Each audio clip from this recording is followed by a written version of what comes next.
সচেতন বিষয়া লাগিব সচেতন বিষয়া তই ভাবি তই থাকি গলি তই পঢ়ি দে এই চশমাবিলাক পঢ়ি অভিযোগকাৰী দেই ইংৰাজীত যাক কোৱা হয় কমপ্লেইনাৰ ঠিক আছে ঠিক আছে এটা কথা নহয় এই খোল আজি ঢোলটোহে আনিলো এই বায়ানবিলাকে ধৰিব নেকি তোক মানে মংলো যে আমাৰ চাৰিআলি মংলো ওচৰত ফুলটো চোৱাবলৈ দিম হ'ব নহ'লে আজি ঢোলটো লৈ প্ৰথমতে বিহু এটা গালো এতিয়া বিহু গান বুলিও আহিছিল খালি এটা কথা আকৌ আমি আকৌ সেই পৌৰাণিক যি আমাৰ মানে প্ৰথম পৰম্পৰা আমাৰ এই নানানকো ধৰি ধেই বুঢ়া নাটক হৈ দিছে নহয়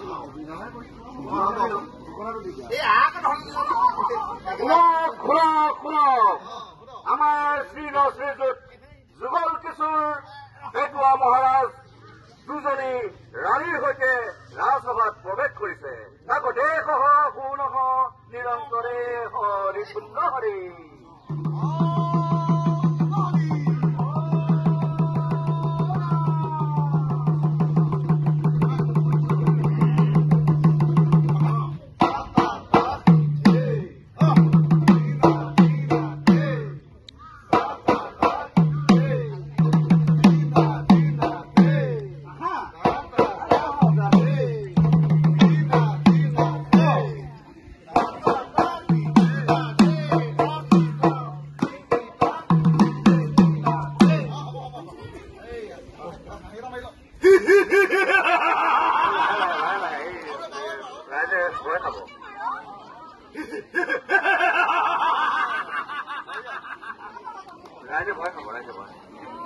এতিয়া সংলাপ কওঁ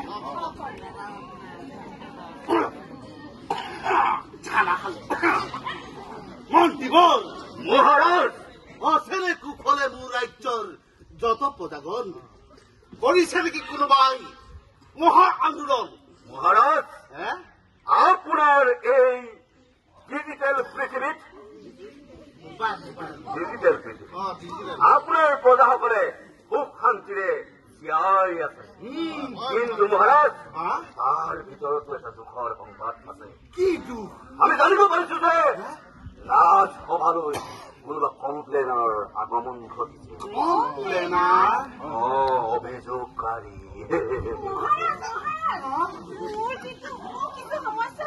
অনলাইন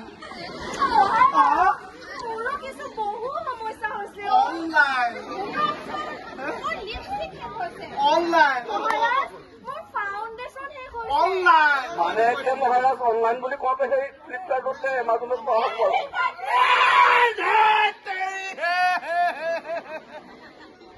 এইবোৰ নহয় কমপ্লেইনাৰ মাত okay Maharaj my dear complainer please come here মহাৰাজৰ জয় হওক আগতে অভিযোগটো শুনি লওক মহাৰাজ এই যোৱা বছৰ মই যিকেইডৰা মাটিত ধান কৰিছিলো এই গোটেই মাটিখিনি ধানখিনি হাতীয়ে গোটেই খাই ৰ'ব মহাৰাজ তাৰ পাছৰখিনি শুনক ঘৰটো ভাঙিছিলে আপোনালোকে যেনে তেনে বনাই দিলে এইবাৰ গম পাই এই যোৱাকালি সন্ধিয়াতে হাতী জাক এটা আহি লৈ মোৰ গোটেই বনাই দিয়া ঘৰটো আকৌ ভাঙিলে মই এতিয়া তাৰ ওচৰলৈ যাওঁ মহাৰাজ যেনে তেনে মোৰ ঘৰটো বনাই দিয়ক আৰু কি জানে মহাৰাজ মোৰ এই অতচি হোৱা মানুহটোৱে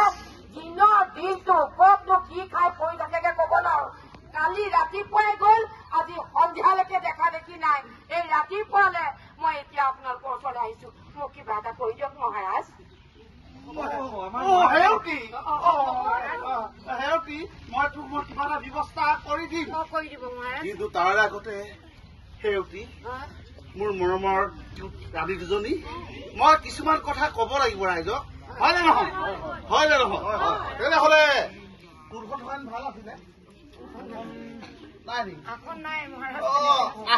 আসনবিহীন মই এজন মহাৰাজ হ'ব একো নাই যি কি নহওক আমি সমাধানটো কৰিবই লাগিব মন্ত্ৰীবৰ্গ মহাৰাজ প্ৰথমতে মই মোৰ ৰাজসভাৰ মই এটা বিষয় উত্থাপন কৰিছো যিটো বিষয় সেই যে হাতীয়ে মানুহক অশান্তি দিছে কিন্তু মোক এটা উত্তৰ দিবই লাগিব নহ'লে মই কাটি দিম প্ৰথম প্ৰশ্নটো হৈছে হাতী এটা অশান্তিময় প্ৰাণী নে শান্তিময় প্ৰাণী কিন্তু এই হাতীক যদি মানুহে অশান্তি দি থাকে হাতীবিলাক অশান্তি হ'বনে নহয় মানুহ মাৰিবনে নহয় কেনেকে অশান্তি দিয়ে সেই কথাটো আমাৰ মন্ত্ৰীবোৰে ক'ব মহাৰাজ মানে এই যে আমি হাতীৰ কাৰণে মানে যিবিলাক খাদ্য তেওঁলোকৰ যে বাসস্থান আজিকালি মানুহে ধ্বংস কৰাৰ লগে লগে বনাঞ্চলবিলাক ধ্বংস কৰিছে ধ্বংস কৰাৰ কাৰণে তেওঁলোকে আহাৰ বিচাৰিও বাহিৰলৈ আহিবলগীয়া হয় গতিকে আমি বনাঞ্চলসমূহ ধ্বংস কৰিব নালাগিব সুৰক্ষিত কৰি ৰাখিব লাগিব মানে কথাটো হৈ গ'ল যে আমি হাতীৰ খাদ্য বিচাৰি যাওঁ ঠিক আছে কিন্তু তাৰ আগতে আৰু এটা কথা কম খাদ্যটোৰ কথা আমি আহিব লাগিব দেই আচ্ছা প্ৰহৰী তোমাৰ দৰমহা বাহিনী জড়িত দিব পাৰ ৰাইট মই আপোনালোকক সাক্ষী ৰাখি কৈছো প্ৰহৰীয়ে যদি উত্তৰটো দিব পাৰে নহয় তাক মানে দৰমহা বঢ়াই দিম দেই মোৰ প্ৰশ্নটো হৈছে হাতীয়ে অহা যোৱা হাতীয়ে অহা যোৱা কৰা ৰাস্তাটোক সাৱধানে ধৰি লৈছো হাতীয়ে অহা যোৱা কৰা ৰাস্তাটোক কি বুলি কয় দৰমহা বঢ়াই দিম দৰমহা বঢ়াই দিব লাগিব যাতে ছাত্ৰ ছাত্ৰীসকল হাতীয়ে অহা যোৱা কৰা ৰাস্তা কি বুলি কয় দণ্ডি যদি সেই ৰাস্তাটোত যদি মানুহে কোনোবাই ঘৰ বনায় বাৰী বনায় হাতীকেইটাই কি মৰম কৰিব নে চাই থাকিব তাণ্ডৱ কৰিব তোমাৰো 100 টকামান বঢ়াই দিছো মানে হাতীয়ে তাণ্ডৱ কৰিব মূলত কথা ৰাইজ